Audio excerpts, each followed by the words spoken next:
that is happening. All right. So first, I'll just provide background on the excellent lineup of speakers we have today.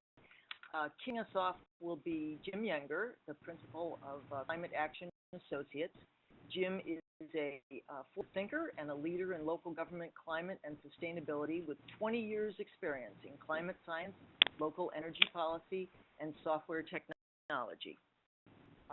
Has a knack for standing back from individual problems, finding systemic root causes, and creating solutions that scale to standards.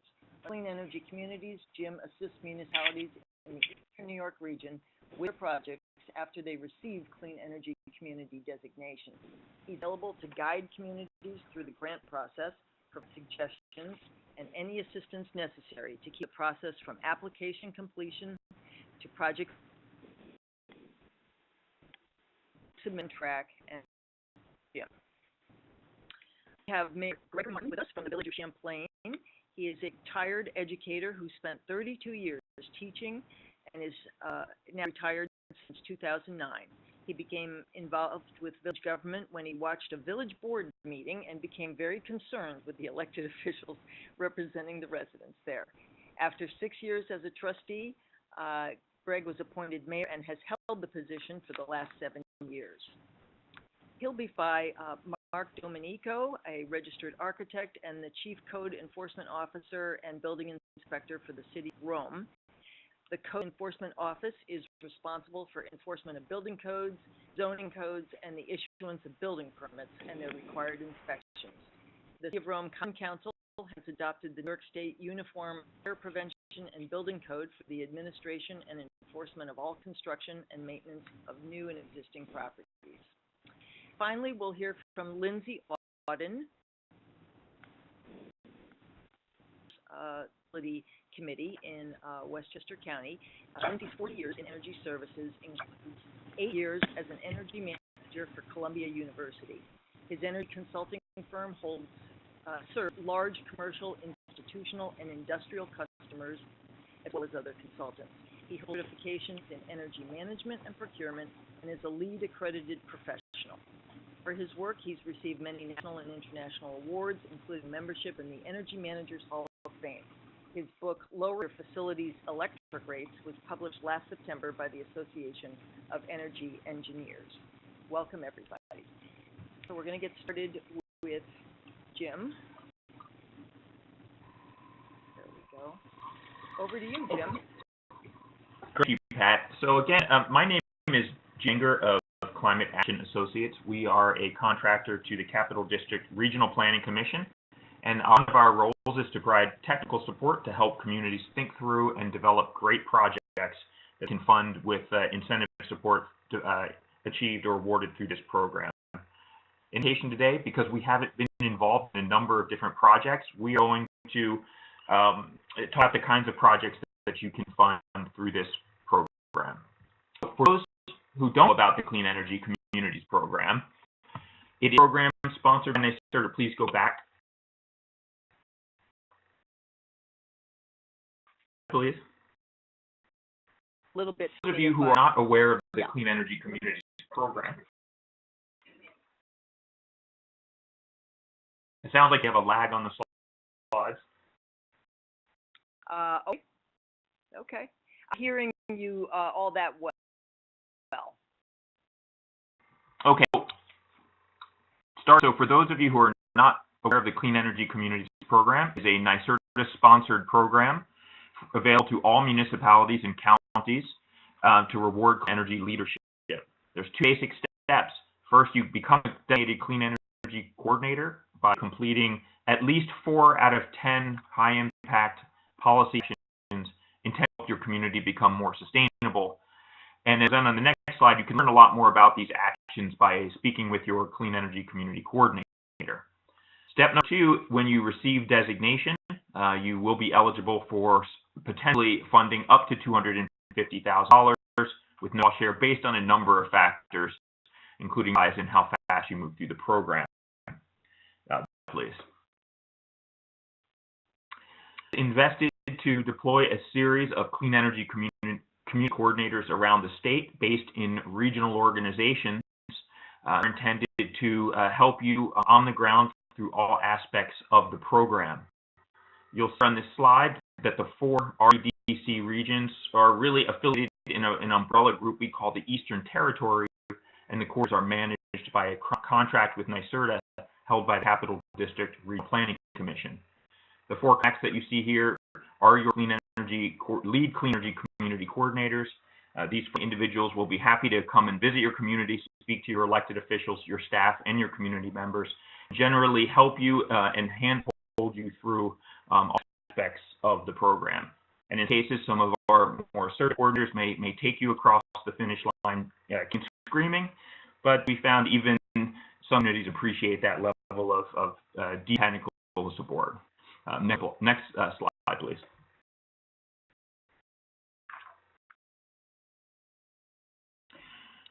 Under the Clean Energy Community Program, there's funding available and allocated to each REDC on a first-come, first-served basis. The funding is arranged in 3 blocks. The one is between $100,000 and $250,000 based on your size.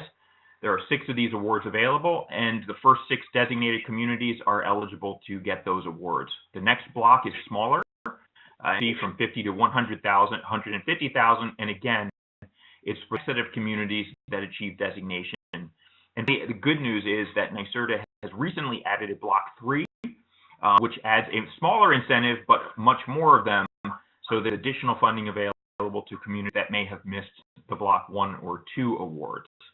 And we note that if you are a resident or a community in Albany, Rensselaer, Columbia, and Greene County, you may have an additional $30,000 available to you due to a settlement agreement between Lafarge Corporation and the Attorney General's office.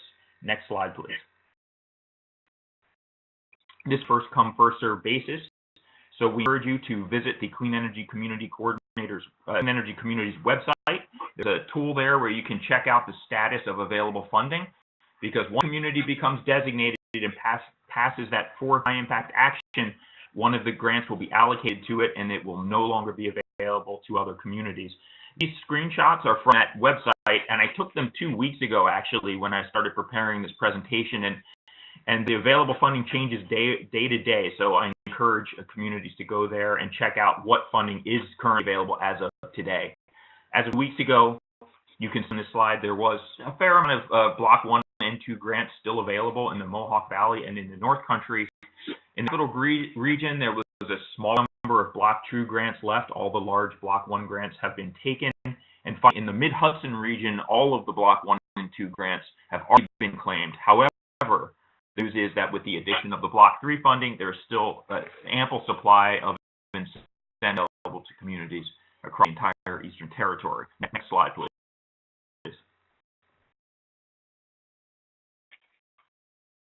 To become designated, it's time to start thinking about what kind of projects you want to fund.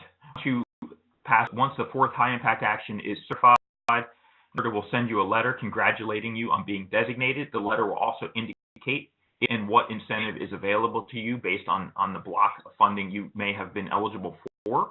And at that point, it's time to think about how to get a project going. Some communities may enter this project with enter the Clean Energy Communities Program with a project they already want to fund. And for them, it's very simple. They can move directly to developing an application and submit their materials to fully get their funding. Cities may enter this and may achieve designation and not know what they want to fund. So NYSERDA provides a 3-month window for you to develop and submit your application. For you who don't know what you want to fund, the we found is adding through a brainstorming period to select a project, and then finally proceed to develop application materials for it. Now, to emphasize in this, NYSERDA is very willing and very flexible. They want to help you get a great project. The coordinators want to help you get a great project. We'll help you brainstorm ideas. Timeliness is important. You'll be given 3 months, and you should complete your application within those 3 months, or you should request a one-time time extension. This is the area that NYSERDA really wants to keep everyone on track, that everyone is timely in their submissions. To actually make a submission, there's a couple documents. You'll have to develop a project application form and a statement of work. which is a model contract that you will eventually execute with NYSERDA. These aren't too difficult to produce. You'll start working on them, in the run-up to you preparing your submission, and we'll talk about it shortly. Next slide, please. So talk about getting a good project. And the great thing about this funding source, as I said before, there is no match, and you can be very creative about how you what projects you fund. There aren't any technical requirements for the projects. There are just criteria. And this is a great way for you to fund projects that you maybe haven't thought of before, or to pursue something innovative. Next slide, please. So what we're looking for here is not specific technical projects, even though I'm going to talk about some common ones soon, but looking really for quality of projects that will meet certain criteria. The program is funded with a greenhouse gas mitigation line item in the budget, so projects that you propose, it's important that they have greenhouse gas and energy savings or renewables benefits. That is really top priority. The most important criteria for a project is really a practical one. It has to be well-defined, feasible, and tangible. So this means it can just be a good idea, even if it's an awesome idea. You have to be able to demonstrate to NYSERDA that you have the willingness to move forward with it. The partners are in place. There's a concrete timeline, and there are very, very few to no barriers for move forward. This is important to NYSERDA. They have had experience over the years of very project ideas, but ultimately were found to not be thought through enough, and there were barriers that cropped up that probably should have been figured out in advance, that ultimately came up later and prevented projects from moving forward. And ultimately, NYSERDA has funding that it is not spending in communities getting projects, and no one wins in that case. So it's important to take the 3 months to come up with a project that is absolutely doable. The other criteria here, again, what we're happy if your projects have these criteria. You don't have to have all of them, but if the project you pick is replicable across different municipalities, NYSERDA will always appreciate that, to see your good ideas being expanded and spread across the state. If you for projects that have innovative components that are solving problems in new ways, and NYSERDA Research and Development Authority. So by nature, they appreciate forward thinking and new ideas, as long as they're practical and feasible, but have innovative components. That's always great. And finally, your projects, it's great if they have economic benefits with good return on investments. They'll save you money, possibly leverage external, either your government or private investment, or jobs or other economic features. Next slide, please. So I'm a series of common projects now that we've seen come through this program. They're all great projects, and all probably projects that each of you listening could implement in your own municipality. The first kind of project we see coming through are capital projects. These things like water and wastewater system upgrades, and we're going to hear one of these projects from the speaker today. Variable speed drives and wastewater systems or dissolved oxygen controls. They'd be larger infrastructure investments, like investments in combined heat and power, or whole systems and building upgrades for energy efficiency, HVAC systems, insulation, etc.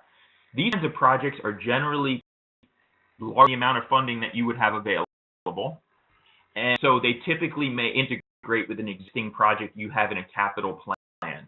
So you can peruse your capital plan. If you find something that will match, NYSERDA and we can help you integrate CEC funding to improve that project or expand it in some way. So this is very common. We've seen these projects. Next slide, please. A project area that we number of is facility-wide LED lighting upgrades. And municipalities that for this will typically leverage a utility incentive that's available to offset the cost of each of the fixtures. And from two options most municipalities will take. One is a turnkey approach, in which they hire a utility designated contractor to do a full design, furnish, and install project on a turnkey basis. And in that way, in that approach, the community will get a free energy or lighting audit and proposal from the contractor. The contractor will line item what the utility incentive is and what the municipal responsibility is. And at that point, the municipality can apply its CEC funds to its municipal share. And typically, communities that do this will go through the lighting audit during the 3 months design phase and submit as part of the project application the design proposal with the line item cost they expect to cover with the CEC funds. These projects are typically very attractive. You find paybacks on total project cost of 5 to 8 years, which is pretty good and not uncommon for LED lighting. The approach that we've seen communities take is self-implement these projects. It is possible, if your municipality has experience in lighting, to go and do your own lighting audit and select fixtures for replacement based on lists of fixtures available from utilities that have rebates, to go and purchase them, install them, and then apply CEC funding to the materials costs for the supplies for the fixtures you're buying. In this case, naturally, your dollar is going to go a lot longer and your payback periods are going to be much better. But again, the trade-off is you have to go through and do the work to do. So in both cases, these are viable and both attractive projects. Next slide, please.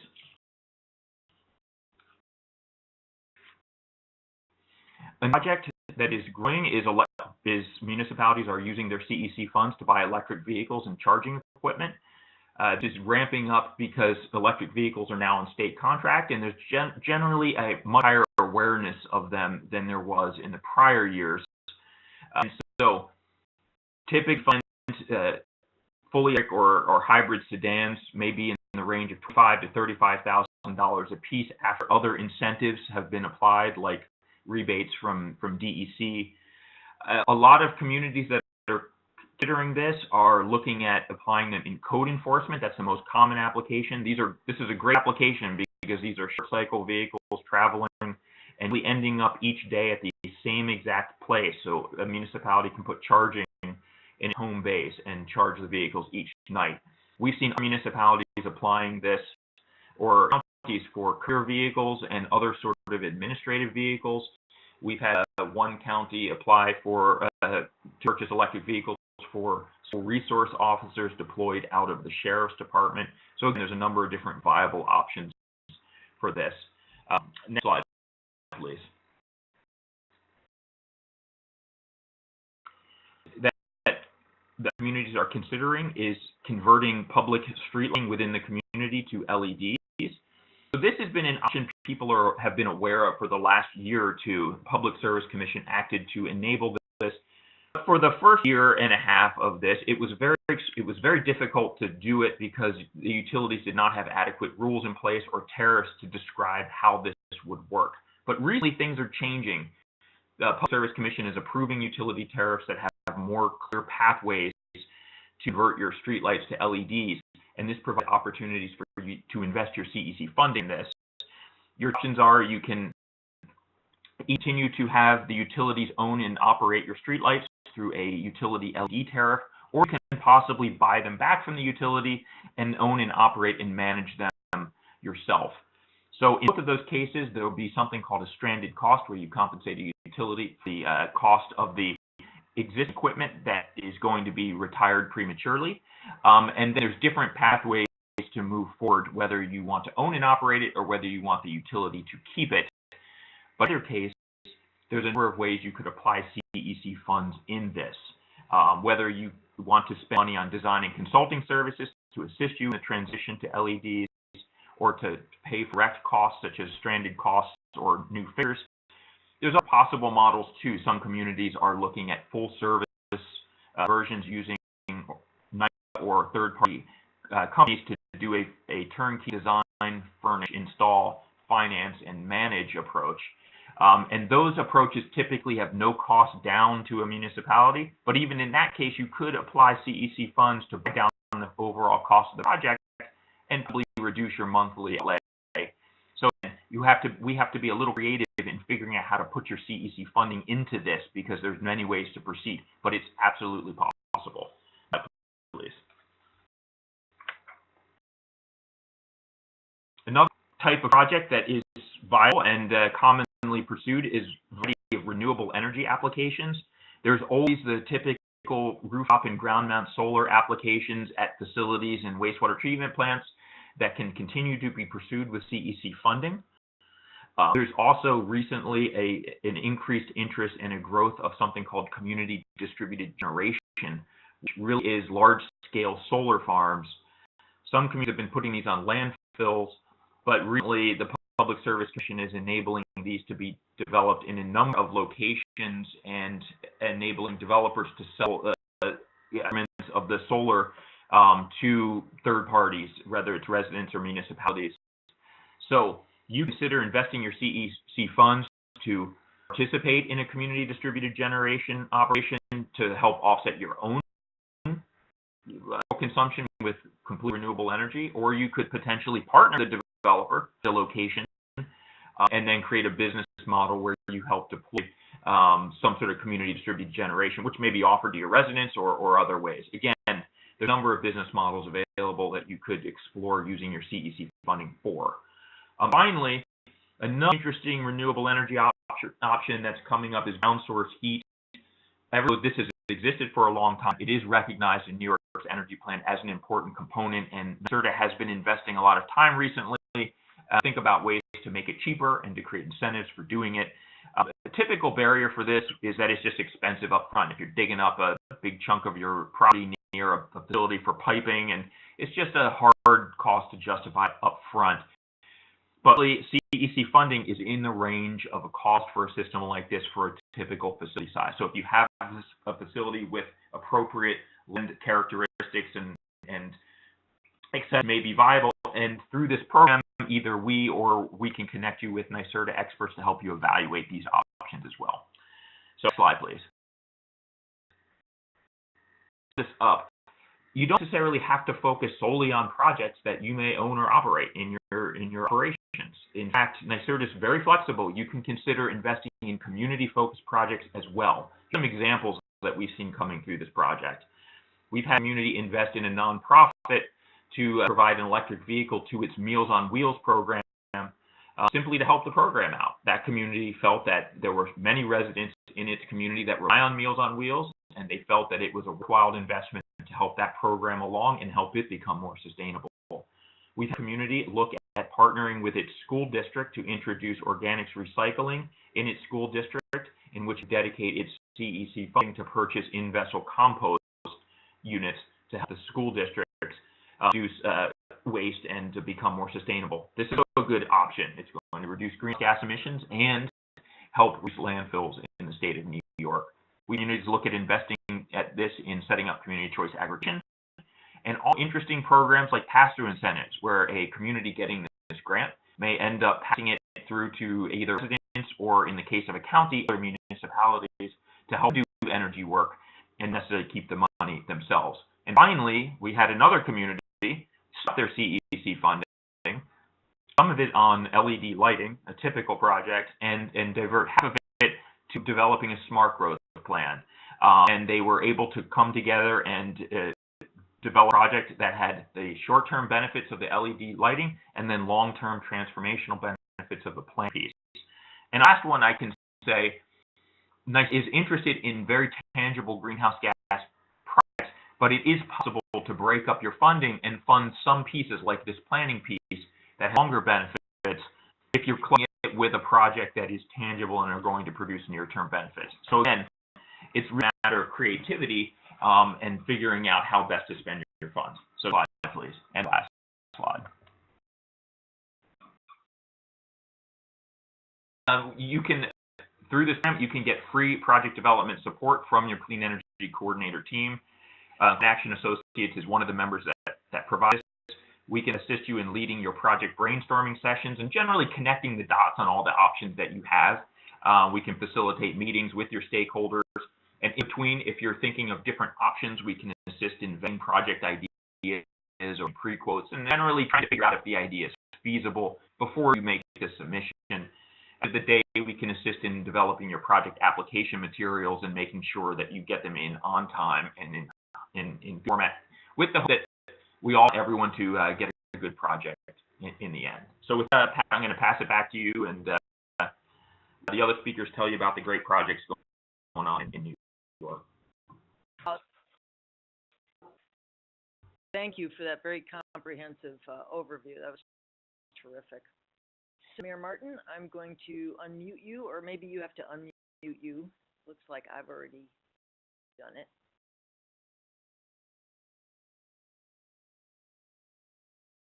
In a moment from Mayor Greg Martin of the Village of Champlain. It shows your phone. With your side.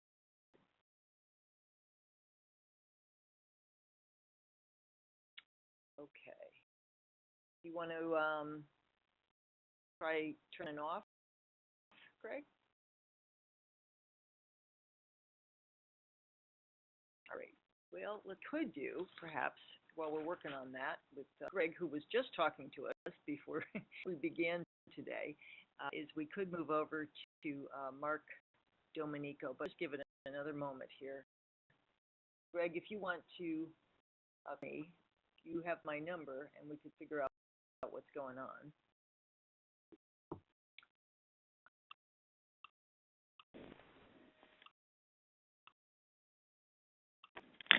There you are. Hi, Greg. Yeah. Okay, we have you. Welcome. Can you, Greg? Where is this number? Or unmuted. Hear you. You said I was muted. Good. You're good. How did you? I didn't touch it. I talked to her.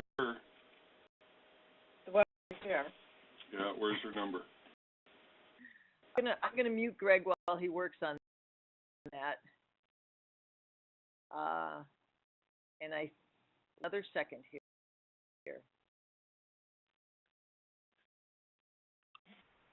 Greg, you're up? We do.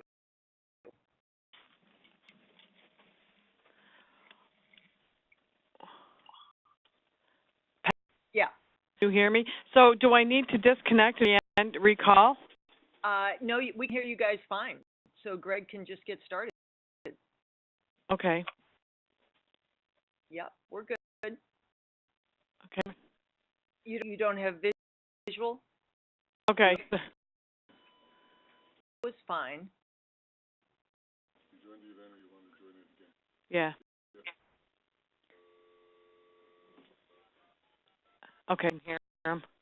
I can hear you just fine. I can't hear Greg. Okay. Wherever you are is what. I got the slides back up. Oh, excellent. All right, well, welcome. Thank you. Can I just begin?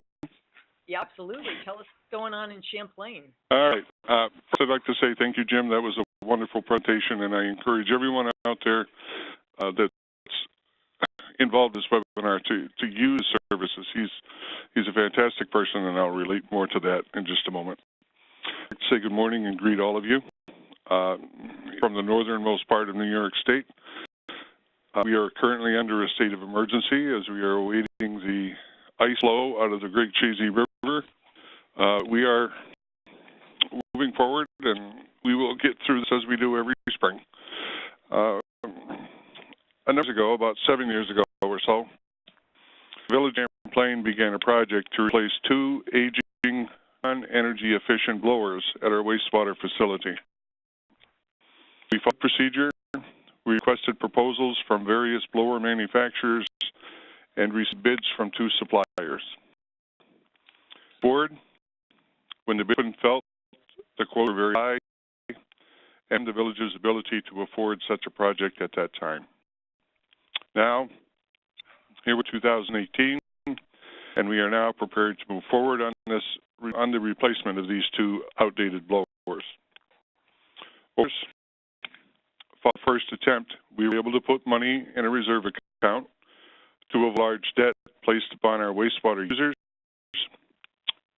maintain rates, and essentially lucked out as the existing blowers continued functioning until recently, when one of the blowers had a starter problem and needed immediate attention, only to find out that replacement parts were almost impossible to find.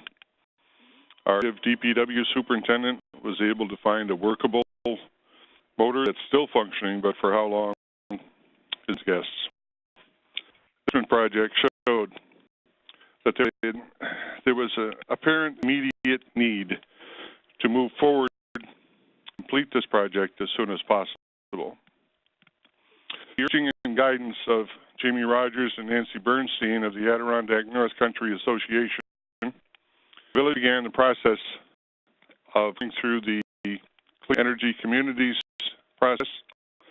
They were very helpful. I encourage everyone to use these resources.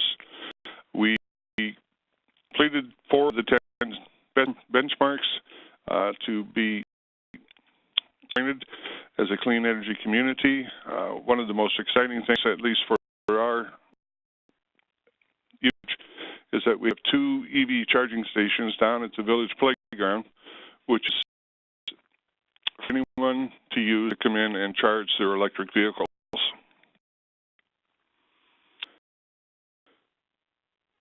Both Jamie and Nancy were very supportive and knowledgeable while helping the village stay focused and moving forward throughout this process. Jim of Climate Actions Associates became involved with their project and was extremely instrumental in our being able to submit our application complete and on time. Without the help and guidance of these individuals, this process would certainly have more daunting and more time-consuming for our small village. Next slide, please. This shows the vintage of our current wastewater blowers and how energy inefficient our present system has been. We alternate to 2 blowers on a weekly basis and perform maintenance on a regular schedule. No variable controls. The demands on starting are very high and obviously very costly. Current estimate is that about 60% of our energy costs contributed to antiquated blowers.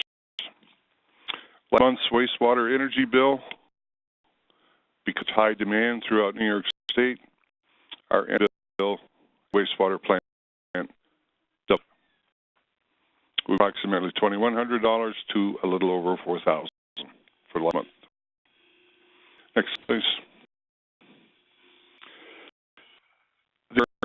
Barton Lutis, DPC, who's been working on this proposal and developed the information presented on these slides, gave a 2017 update on the anticipated changes to the blower system and the potential savings we would realize over the coming years.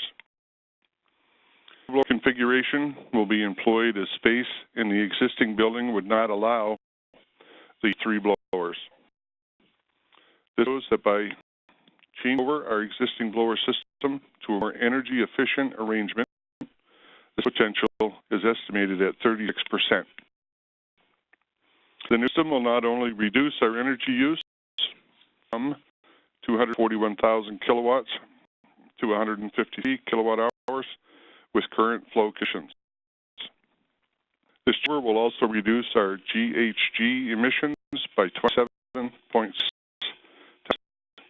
which is so significant environmentally. Our next area is to start on the bottom of the slide is to get the new fit in our building without a lot of new construction and remodeling. At our wastewater plant, we recently had an energy audit completed in conjunction with NYSEG and had entire lighting system changed over to the fixtures and lights, and this should also help reduce electric consumption in the near future. This is one of the programs that Jim spoke of in the presentation. In conclusion, the village determined that this upgrade, though expensive, is necessary for the continued functioning of our wastewater mandate. This service is not only for our village residents, approximately 1,100 residents here in the village of Champlain, but also that a big number of users in the town of Champlain and the border crossing with Quebec, as a number of businesses located within the village and the town. An efficient wastewater treatment facility providing this necessary public utility, a large section of northern New York State would ultimately be adversely affected. goal is to provide this service at a reasonable rate for our users and responsible environmental partner. We feel necessary to get this project started as soon as possible, using funds we've held in reserve in addition to investing $50,000 grant from NYSERDA to 2 aging blower motors at our wastewater plant. Village estimates that the overall capital cost of the wastewater treatment plant blower upgrade project is about $300,000.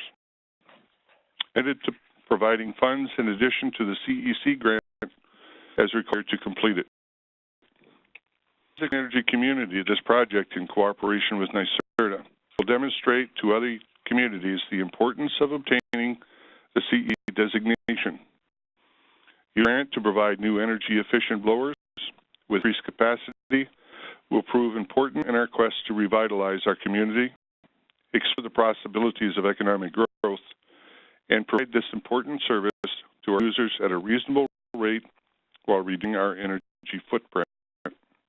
Recently changed over to a different energy supplier, Constant Municipal Energy, which is through county. County has switched over. We have switched over, and the town of Saranac has switched over, and we should be able to receive electricity at a lesser rate at this with use. And as mentioned before, we had an independent facility LED lighting project where a contractor came in and looked at it. As an estimate, it showed our savings would be significant. So the village board went ahead with part of this, and we will continue to move forward. That's all I have, Pat. Thank you. Gosh, that was terrific, Mayor Martin. I really appreciate it. You've given inspiration to a lot of communities that have wastewater treatment issues. So thank you so much for pulling that report together. Thank you. I appreciate your help. Absolutely. I'm going to mute you. We'll go over to Mark Domenico.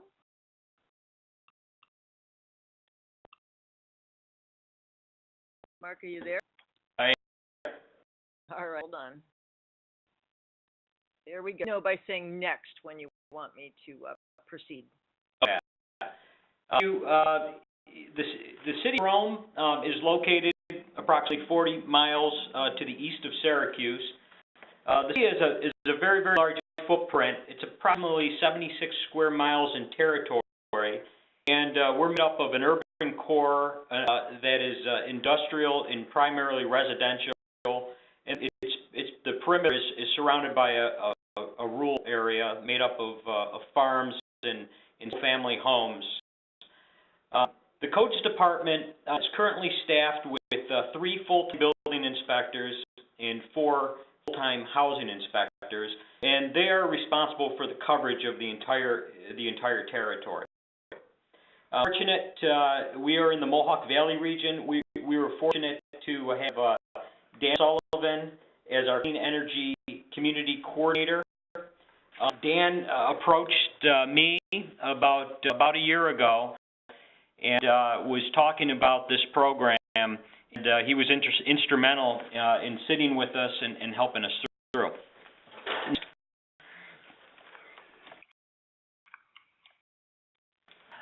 We were pleasantly surprised when we looked at the 10 high impact areas.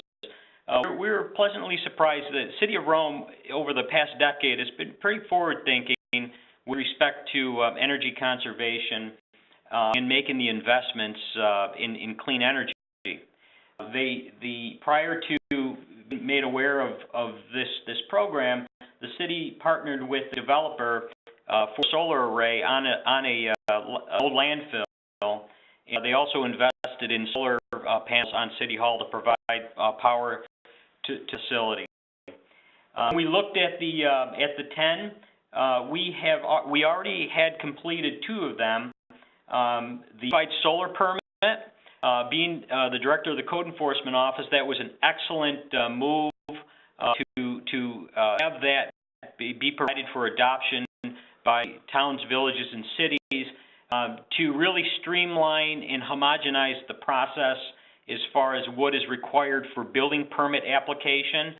There was a little bit of confusion out of the gate with this, and some of the installers and developers were getting some mixed messages from the code enforcement community, and this really made it a standardized application that was statewide. That was excellent.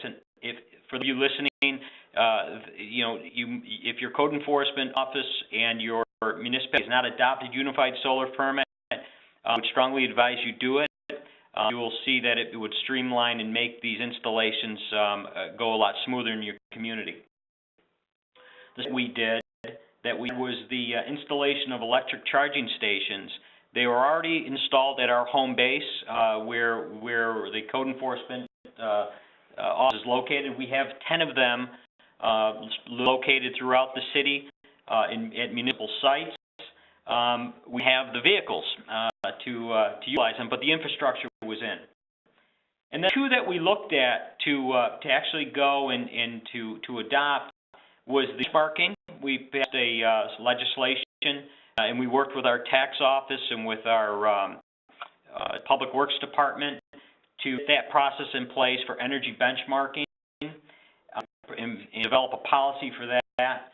And the last one we did was the energy code enforcement training through TY Lynn, and that was very, very interesting. And once we had all four of those, we did make application, and we did receive one award of $100,000. It was in the fall last year.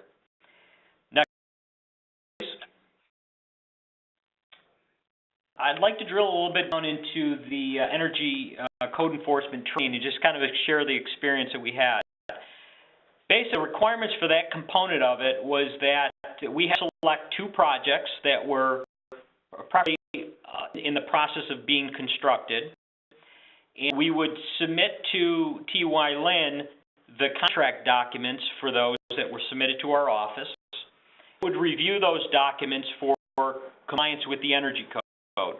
We selected a convenience store. It was under construction. It was about a 3,000 square foot convenience store, and we also selected a fit out of a relatively newly constructed building of a tenant space about 10,000 square feet. So what would typically happen is they would make the plan review. They'd give you your plan review comments back to show you kind of where some of the deficiencies were, and they would come on site with you to review the results of that and then dispatch to the actual locations to do an in-field inspection of the components and to have some discussion with respect to that. It would be a great idea to fold in the design professionals as well to the process. So we contacted the two design professionals that were responsible for the creation of the contract documents, and we basically provided with them to them the results of the findings on the plan review. And so for the meeting in the site visit, we had them present as well. I tell you, it was an eye-opening experience. If not only for us, but for the design professional, whom thought, obviously, when they considered documentation, that it was fairly relatively complete. And there were some things that were uncovered that were very beneficial from an educational standpoint for them. That was done, and it was extremely beneficial. Next. I guess one of the things that I'd like to talk about is just some of the difficulties and challenges that face the code enforcement community with respect to energy compliance and plan review. The design professional community there's great variable with respect to the quality of documentation that you're going to receive as a code enforcement office from the design professional community.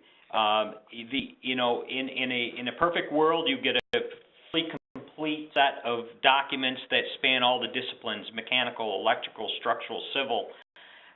In many cases, you do that, but it's typically reserved for the big box national developers that are building these buildings that go from community to community, and they have prototypes, and those are the documents that are typically the most complete. Once you get to more kind of regional development or development that's a one-time project in a town from a local developer, and then the documentation begins to get a little bit more thin. And we are in the process right now of developing a process where we can both get the education out to the design professionals, respond to the ongoing demands in the building code and in the energy code with respect to quality documentation. So that's kind of one of the things that kind of spawned out of this. And we have to report annually to the New York State Department of State that every code enforcement office in the state needs to do an end of the year summary of a reporting of the code enforcement activity. And in years, this reporting on energy related matters specifically has grown exponentially as far as what we need to communicate that we received from out of the documents, and getting into a greater level of specificity. And so that's one of the things that that we're looking to really concentrate on. Certainly, this process has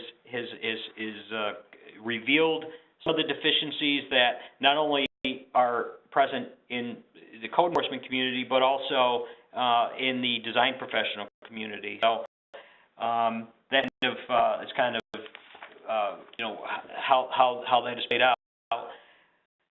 Next, please. So the project, again, we've historically been the leftover vehicles from the police department. Usually, Crown Victorias that have had 120 to 150,000 miles on them. They're not very fuel efficient, and that is historically how we've been managing our fleet.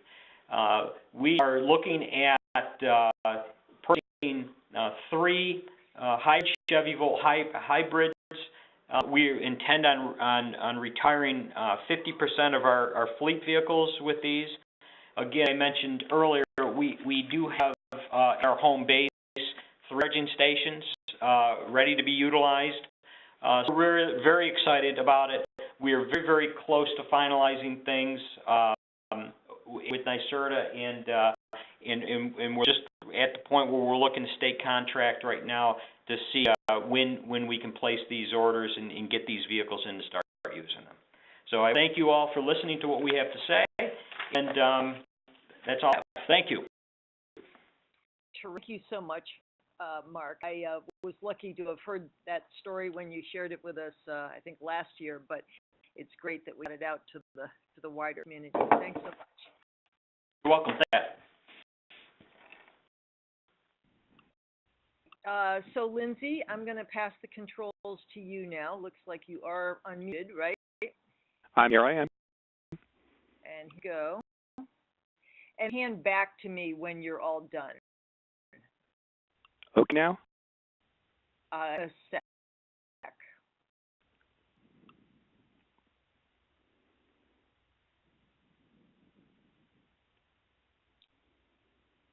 Just a reminder, this is Lindsay Auden with the Village of Croton on Hudson. Is that right? One second while I push some more buttons here. Sure. Instead we push this button, and I think we have to move this off screen. Hold on. There we go. Okay, welcome everyone to Croton, New York, small town, about 8,000 people on the Hudson Valley, and you may know us as the site of the Hudson Valley Clearwater Festival. We are merely a bedroom community, but we also do a lot of attraction type stuff. What is our town hall seeing right now? What I'm about in our process is we can turn this facility into what I call a living LED lighting lab in our Croton Town Hall. I chair the Croton Sustainability Committee, and we have successful in a number of projects. One of which is we want to convert the lighting in the town hall to LED. And so we took very seriously the request that any project we do should be replicable, should be something that will educate others. So we built in a heuristic that I think you'll find interesting. Now, we know that when we want to cut carbon, LED lighting is a great way to go. You can convert indoor lighting from fluorescence to LEDs, and you'll save energy, you'll cut utility bills, you reduce your maintenance costs, and especially, you'll reduce your carbon footprint. Besides, choosing the best LED option can be a daunting task. You replace the fluorescent lamps with tubular LEDs, what we call TLED or TLED lamps. Well, okay, which variety? You see at least 9 or 10 different varieties. There are now even more. Well, okay, how do we separate these out? There are at least 3 different technologies with 2 more variations and hybrids on those technologies just within these direct replacement lamps. Or to LED retrofit kits. These are very nice. These kits will pop right into your existing fixture. They'll look like a new fixture. They have the LEDs already in them. But will they fit? How much do they weigh? What do they cost, etc.? If you've got the money, the best way to go, of course, is to buy new fixtures with tin LEDs. Just replace your fixtures completely. In the real world of municipal spending, that's out of our league. So we said, gee, what can we do in the world of retrofit? How can we help others see how to do this? To do this, we're going to create what we call a living LED lighting lab. There's municipal personnel and others choose among these many LED options. To do so, we're going to alter lights on the second floor corridor and stairwells of our municipal building. You're on the floor plan. We have a real long corridor and 2 stairwells. It's on our second floor. In the process, we're going to show many different LED options, and that area will be open for public viewing during regular business hours for 1 year. So anybody from another municipality or somebody else who wants to look at LED lighting and how they all look different from each other can come and take a look at this. Here's what that corridor looks like. It's a nice, long, straight corridor. We're going to in it 9 LED retro options, 1 each of the 9 fixtures. They bind up so the viewer can see how they differ visually. Take-home flyer that will compare each on various criteria, such as what it cost us to buy them, what it cost us to install them, whether it was hard or difficult, what's the angle. Don't ask about that now. That's a technical issue. The light output. And free copies of that will be available at the village manager's office, which, as you see in the picture with the arrow, is right along the corridor. In stairwells, we'll install new fixtures, because that's about as many as we can afford. There's like 9 of them. And they will be bi-level fixtures with built-in motion sensors. These types of fixtures are able to reduce, not turn off, but reduce their light output to a safe level, about 1/3 or 1/2 the maximum, while there is no occupancy in the stairwell. That saves a lot of money because stairwells are oftentimes lit 24/7. Then if any motion sensed anywhere near the base or top of the well, the lights come bingo all the way back up to full and stay there until somebody has left the stairwell plus a few extra minutes. We're going to show in several rooms some new wireless or switch-mounted occupancy sensors. Those would turn lights off, either portions of the room or the whole room, when there is no occupancy. The wireless option is something that's been out for a few years. Some of you may have heard the technique called N-Ocean. That's the company that makes them. This is wireless devices that will actually be recharged by the lighting from either windows or the light fixtures themselves, so that you do not have to connect any power wiring to them. They work via a Wi-Fi or Zigbee or some other type of communication between the wireless sensor mounted in the room and the relays that would go where the switches normally would be. One of the good parts about this is you can relocate these devices as you fit, depending upon how you change the characteristics of the room. You put up new barriers, new separations or whatever, and you may have to move a sensor in order to see people, so to speak.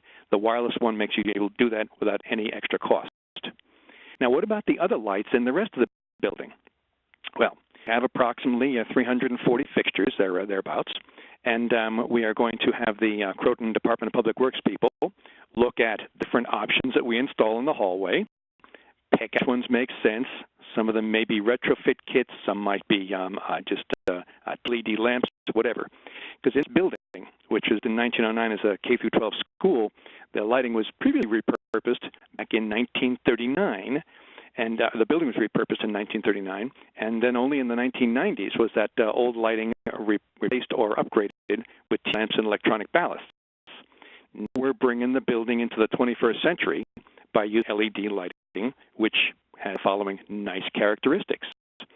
It cuts $1,000 off our utility bills, saves 64,000 kilowatt hours a year, eliminates 16.4 tons of carbon, and in the process also takes 16 kilowatts of load off the grid, lower the building's cooling load, because you know when you reduce the amount of heat coming out of the light fixtures, it reduces the cooling load, and also because the LEDs have a nice long life, relamping for 15 to 20 years, significant reduction in maintenance. And of course, we get rid of the fluorescent lamps, which contain mercury, etc. So there are numerous synergisms in this by being able to make that kind of replacement. This also fits very well with what we do in Croton, how to make sustainability happen. This is the waterfalls in our area. We are part of the watershed of New York City. So whenever you're in New York City and you take a drink, think 5% us, because that's about where 5% of the water comes through is our watershed area.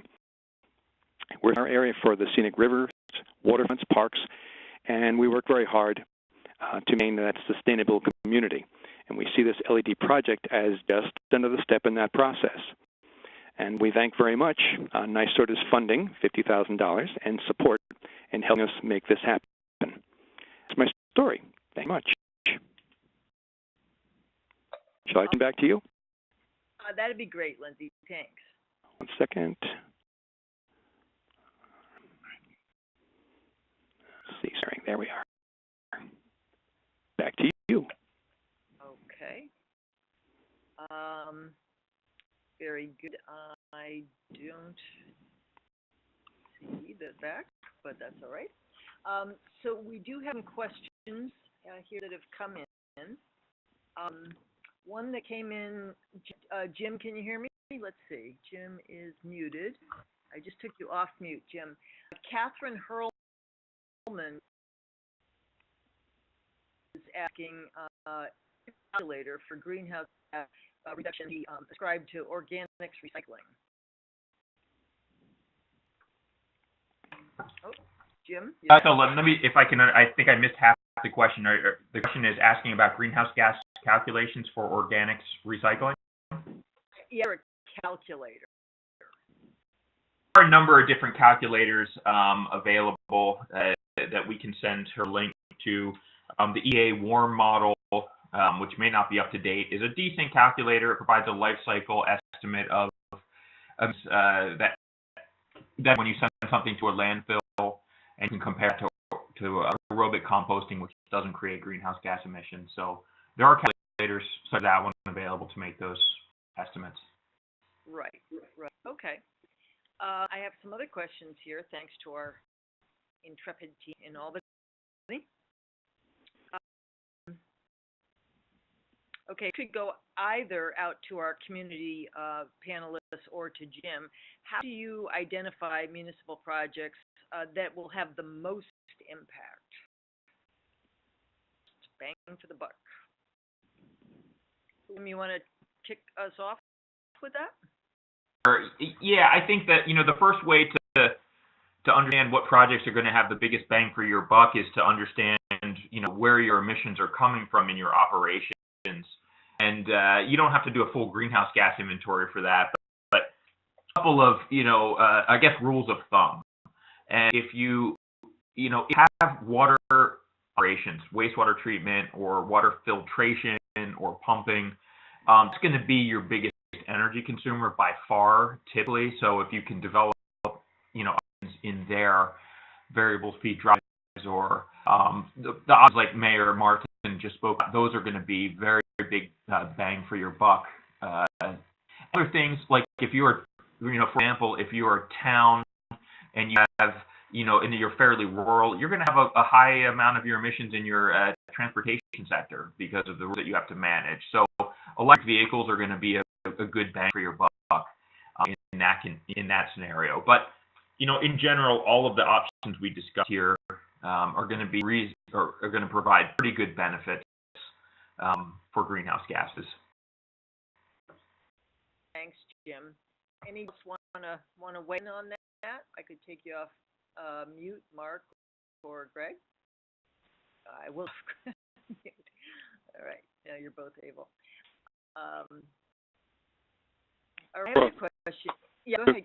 Go ahead, Greg. Well, it could. It's just, we looked at the existing system and realized that we were in a failure mode, and we know the importance of the wastewater treatment plant, obviously, and it was a way to get the process started. We were encouraged by Anka and Jim, of course, but realized that this had to be done sooner than later, and to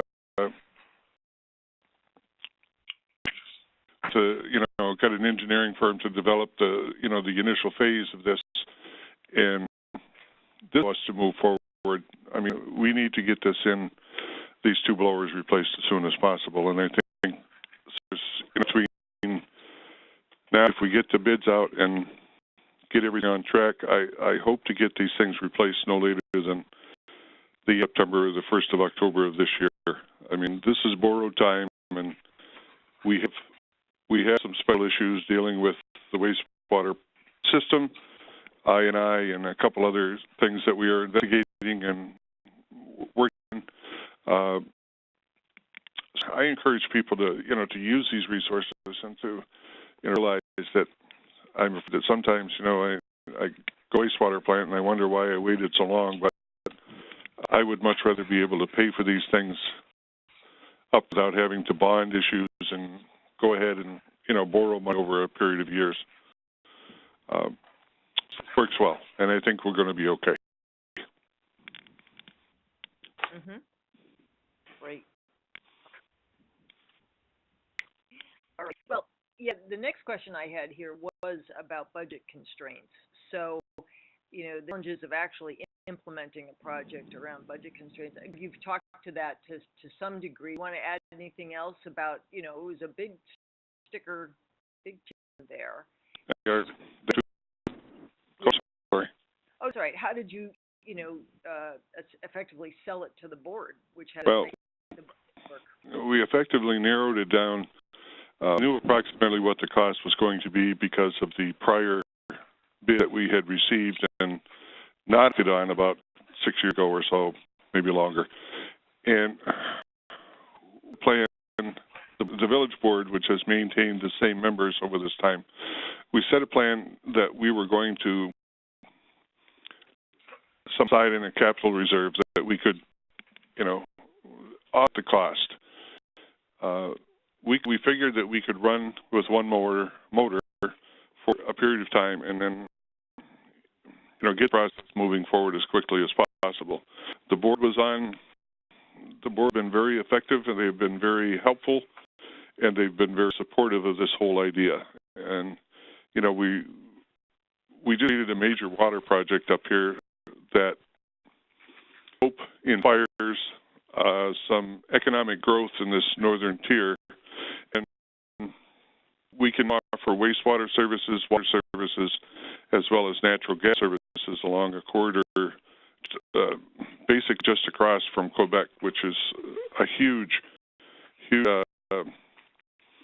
it's on our economic situation here in northern New York.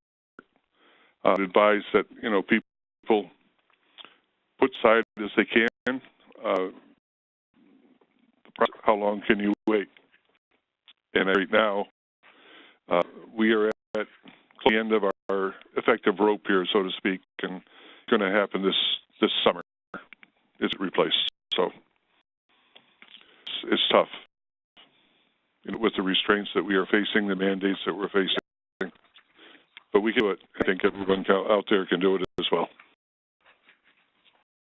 Right. You alluded to the fact that the village of Croton is not independently wealthy. How did you work with the constraints? We looked at the way in which the financial issue was set up. for this grant, and we saw that there was no requirement for a matching output from the village. And so part of our idea was to look at what project we could do that could be essentially 100% funded by the grant. And that way the village board said, oh, we don't have to put any money out? Go for it. I see. Excellent. Yep. Terrific.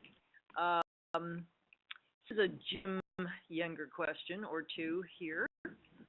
One requirement of these projects is that they need to be replicable, Jim, right? So where can communities find information about completed projects other than this webinar? Good question. The first, I guess my first response is would like to see projects that are replicable. It is one of the criteria they look at. It isn't absolutely required. So if you have a project that wouldn't be replicable, it doesn't necessarily mean it would not pass. But and then so on your second question, in fact, we're going to the Clean Energy Community Coordinator team. We're trying to figure out right now. We have a whole database of projects that have been submitted to the communities, and we're going to try to figure out how to produce a profile of them for distribution to communities. Based on what's been submitted, and some have been submitted, some haven't been approved yet, and so we can't put everything out there. We'll work with NYSERDA to figure out how to get you a list, prospective communities, a list of projects that have been submitted. So we're working on it.